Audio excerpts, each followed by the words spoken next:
Hello everyone, career नीतीमध्ये तुमचं सगळ्यांचं स्वागत आहे. नक्कीच नीटची एक्झाम झाली आहे आणि आन्सर की बघून तुमच्या आता सगळ्यांचे एक्सपेक्टेड स्कोर आहे की मला एवढं मार्क्स मिळालेले आहेत आणि याच्यावरून तुम्ही ठरवत असता की मला कोणत्या प्रकारचं कॉलेज मिळणार किंवा कुठलं कॉलेज मिळणार. आजचा हा व्हिडिओ MBBS या कोर्समध्ये किती रुपये फी स्ट्रक्चर असतं आणि कोणकोणत्या टाईपचे कॉलेजेस असतात, त्याच्यामध्ये काय फी स्ट्रक्चर असतं, हॉस्टेल मेसचे काय असतात, कॉलेजचं ट्युशन फी, डेव्हलपमेंट फी, याच्यामध्ये स्कॉलरशिप कशा अवेलेबल होतात, या सगळ्यांच्या बद्दलचा. सो लक्ष देऊन ऐका, तुम्हाला नक्कीच चांगली इन्फॉर्मेशन मिळेल. सो MBBS मध्ये एकूण 3 टाईपचे कॉलेज असतात. पहिलं बेसिकली गव्हर्नमेंट कॉलेज, दुसरं प्रायव्हेट किंवा सेमी गव्हर्नमेंट कॉलेजेस आणि तिसरा डीम्ड युनिव्हर्सिटीज. सुरुवातीला आपण गव्हर्नमेंट कॉलेजेस बघूया की गव्हर्नमेंट कॉलेजेसमध्ये कशा पद्धतीचं फी स्ट्रक्चर असतं. महाराष्ट्रामध्ये गव्हर्नमेंट कॉलेजचं फी स्ट्रक्चर हे कमीत कमी 80,000 ते जास्तीत जास्त 1,20,000च्या दरम्यान. त्याचं जर ऍव्हरेज बघितलं तर 1,00,000 रुपये तुम्हाला एका वर्षाला पे करावे लागतात. हे 1,00,000 रुपये दिल्यानंतर या 1,00,000 रुपयामध्ये tuition fee, development fee, library अशा वेगवेगळ्या प्रकारच्या फीज असतात आणि या फीज मध्ये तुम्हाला स्कॉलरशिप सुद्धा मिळतात.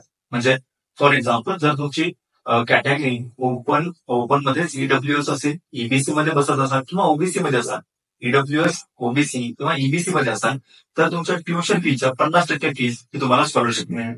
जर तुम्ही NT, VJ, SBC मध्ये असाल तर तुमची पूर्ण ट्युशन फी भरावी लागते. तुम्हाला तुमची ट्युशन फी पूर्ण माफ होते. डेव्हलपमेंट फीज तुम्हाला भराव्या लागतात अदर फीजच्या बरोबरीनं. जर तुम्ही SC आणि ST मध्ये असाल तर मात्र तुमच्या ट्युशन आणि डेव्हलपमेंट दोन्ही फीज माफ केल्या जातात आणि तुम्हाला बाकीचे जे काही चार्जेस असतात ते भरावे लागतात. अशा पद्धतीनं गव्हर्नमेंट कॉलेजचं फी स्ट्रक्चर हे ऍव्हरेज 1,00,000 रुपये एका वर्षाला असू शकतं.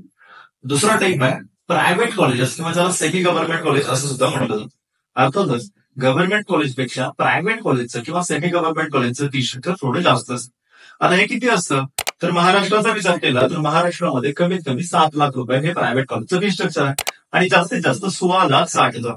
16,60,000 रुपये फी स्ट्रक्चर असणारं महाराष्ट्रामध्ये एकमेव कॉलेज आहे Vedanta institute of medical sciences, जे पालघरला आहे.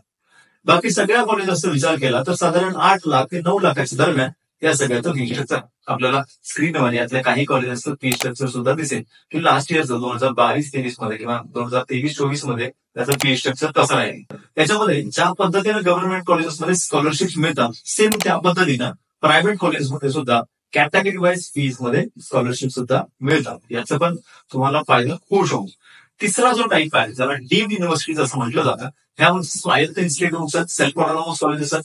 या डीम्ड युनिव्हर्सिटीचा स्वतःच्या युनिव्हर्सिटी असल्यामुळे यांच्या फी स्ट्रक्चरवर कोणाचाही कंट्रोल नसतो. याचं फी स्ट्रक्चर महाराष्ट्र आणि देशाचा विचार केला तर कमीत कमी 12,00,000 रुपये, जास्तीत जास्त 26,00,000 रुपयेपर्यंत. आणि याचा ऍव्हरेज बघितलं तर एका वर्षाला 20,00,000 रुपये डीम्ड युनिव्हर्सिटीला तुम्हाला MBBS कोर्स करण्यासाठी पे करावे लागतात.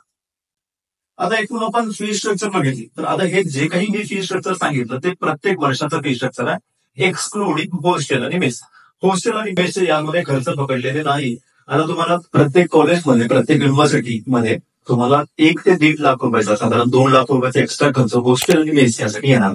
सो सगळ्यांनी हे कन्सिडर करून चालेल की आपल्याला 1 ते 2 लाख रुपये जास्तीचे घालायचे. So tuition fee, development fee, त्याच्या बरोबरीनं हॉस्टेल आणि मेस हा खर्च आपण कन्सिडर करून जाऊ.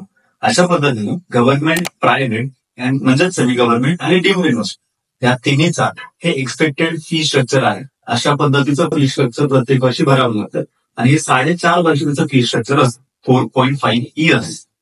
सो हे फी स्ट्रक्चर होपफुली तुम्हाला सगळ्यांना कळालं असेल. या संदर्भात अजून काही शंका असते, ऍडमिशन प्रोसेस या विषयाबद्दल काही शंका असते किंवा तुम्हाला कुठल्या प्रोसेस बद्दल, प्रक्रियेबद्दल, फी स्ट्रक्चर बद्दल काही शंका असतील तर आम्हाला नक्की कमेंट्स मध्ये कळवा. आपण त्याच्याच पद्धतीचे VDS, VMS, VHMS, veterinary sciences, paramedical courses या संदर्भात पण व्हिडिओज बनवणार आहेत. सो करिअर नीतीच्या चॅनलशी इन टच राहा, करिअर नीतीला सबस्क्राईब करा आणि जास्तीत जास्त लोकांपर्यंत पोहोचवा. धन्यवाद.